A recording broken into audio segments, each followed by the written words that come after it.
سلامونه جوړ په خیر هیله ده څه وای په خیر وای سلامت وای تاسو ټول ته په یو بل ویډیو کې خراغلاست وایم له مطلب او مسئلې مخ کې لومړی له تاسو ټول څخه په خورا درنښت هیله کوم چې زما دا چینل در سره سبسکرایب کړئ ترڅو زما نوې او تازه ویډیوګانې تاسو ته تر هر چا ښه اسانه او ژر در ورسیږي نن په یوې ډېرې مهم موضوع خبرې کوو چې تاسو یې په لټه کې یاست او غواړئ پرې پوه شئ پوهیږئ په دې خبرې کوو چې څنګه موږ ارزښتمند کېدای شو څو ورځې وړاندې مې یوه ښوونیزه جلسه درلوده له جلسې وروسته یو ځوان هلک څنګ ته راغی هیله یې وکړه چې څو دقیقې خبرې ورسره وکړم دا ځوان زه له ماشومتوبه پیژنم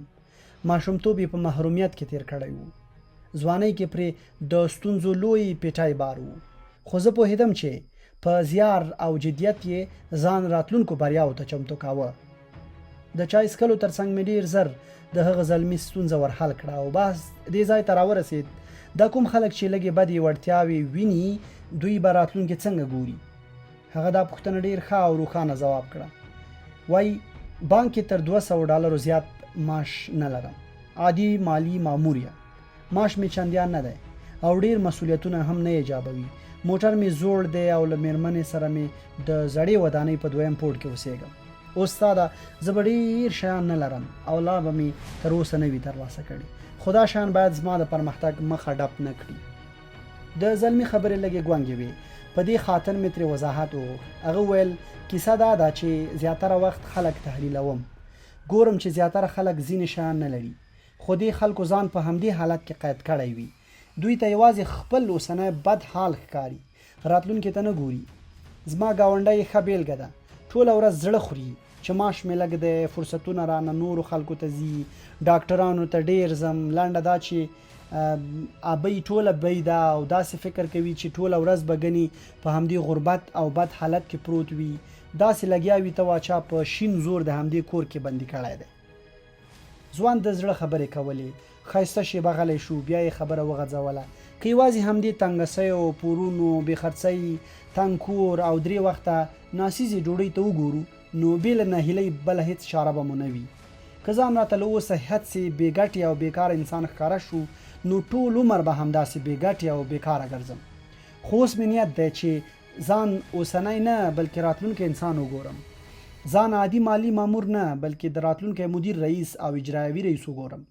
د تنګ او تیاره کور پر ځای د ښار په ښایسته سیمه کې لوی او روښانه کور ګورم ځان ته چې په دې سترګه وګورم نو د سترتوب او واکمنۍ یو احساس راکې پیدا شي او دا مې ډېر ځله تجربه کړې ده دا ګنې ځان ته د ارزښت ورکولو ښه طریقه نه ده دا ځوان د یو روښانه او بریالي راتلونکي ژوند پر لاره روان دی دا د بري پر دې اصل پوه شوی دی چې مهمه دا نه ده چې څوک څه شی لري مهمه دا ده چې څوک څه غواړي موږ ته چې خلک کوم ارزښت راکوي دا همغه ارزښت دی چې موږ یې ځان ته خپله ورکوو لاندې ځینې بیلګې راغلي دي دا یو قوت درکوي داسې قوت چې راتلونکي کې ممکن شیان پرې ووینئ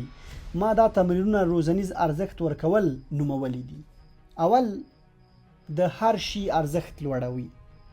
د هغه کرنیزې ځمکې بیلګه رایاده کړئ له ځانه وپوښتئ چې د دې کور یا کوټې ارزښت څنګه لوړولی شم داسې نوې مفکورې ولټوئ چې شیانو ته ارزښت ورکړي که ځمکه وي که کور وي او که وچه ګیا وي ارزښت یې د کارونې یا استعمال د طرحو پر اساس سنجول کیږي یعنی دا چې څنګه او څومره ګټه ترې اخیستل کېدای شي دویم د انسان ارزښت لوړ کړئ څومره پرمختګ چې کوئ هغومره به له ډېرو خلکو سره مخ کېږئ له ځانه وپوښتئ چې څنګه پر ځان د تر لاس لاندې خلکو باور کولی سم څنګه مرسته ورسره کولی سم چې اغېزناک شي دا یاد ساتئ چې که د یو کس ارزښت ښودل غواړئ نو لومړی باید ارزښتونه وپېژنئ دریم خپل ارزښت لوړ کړئ هره ورځ له ځان سره یو مرکه وکړئ پوښتنه وکړئ نن د ځان ارزښت منولو لپاره څه کولی شم څنګه چې یی ځان داسې مه ګورئ بلکې هغسې وګورئ څنګه چې غواړئ ووسئ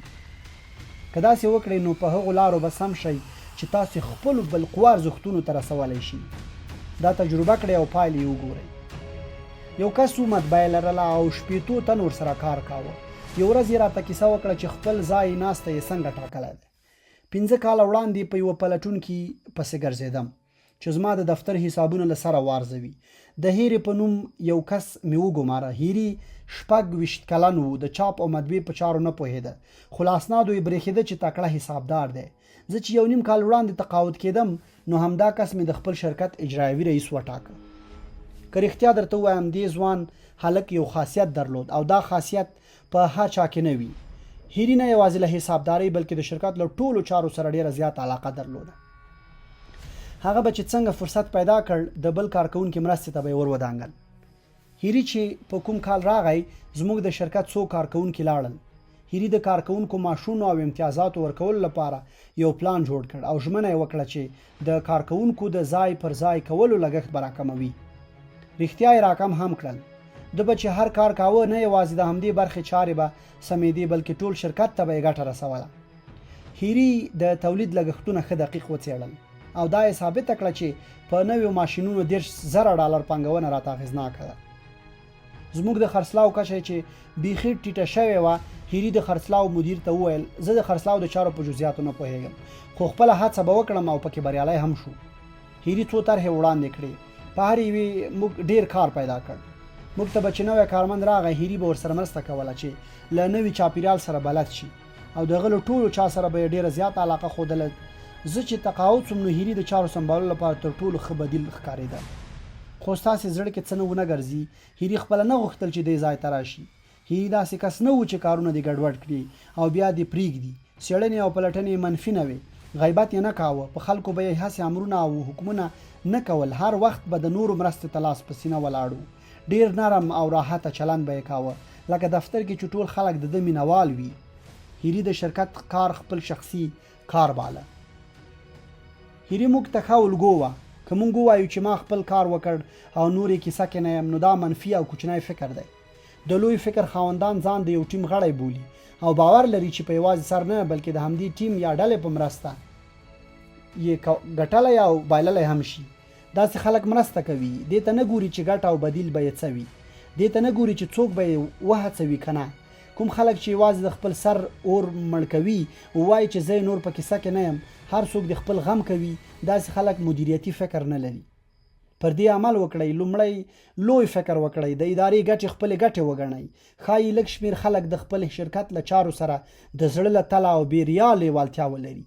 دا طبیعي خبره ده ځکه لږ شمېر خلک لوی فکر کولی شي، خو دا لږ شمېر خلک همغه دي چې بالاخره لوړو موقفونو ته رسیږي.